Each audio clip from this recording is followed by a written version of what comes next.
Crise au Front populaire ivoirien, Simone Barbeau déshabille Afin de sang. Voici ce qu'elle a dit. Pour plus de détails, après le générique.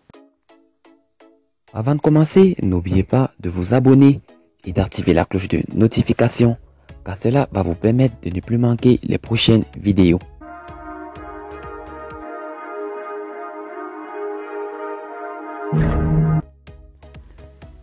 Simone Barbeau, l'ex-première dame ivoirienne, a évoqué la crise au sein du Front populaire ivoirien dans un entretien accordé aux médias allemands Deutsche Welle.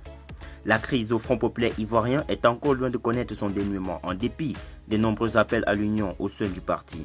Deux branches se disputent en effet la direction du Front populaire ivoirien, dont l'une dirigée par l'ancien Premier ministre Pascal Afin de sang, se réclamant de la légalité, et de l'autre se réclamant proche de Laurent Gbagbo. Interrogée sur la question dans une interview accordée aux médias allemands Deutsche Welle, l'ex-première dame Simone Yvette Barbeau s'est voulue claire et sans équivoque. Parler d'une crise au sein du Front populaire ivoirien, à l'en croire, c'est se méprendre sur la situation qui prévaut au sein de la formation politique fondée par Laurent Gbagbo.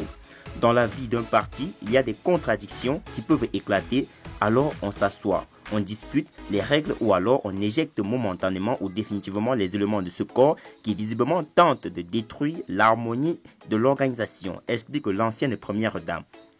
Or, soutient-elle, Pascal Afin de sang a été exclu des rangs du Front populaire ivoirien à l'issue d'un grand débat au sein du parti en 2014.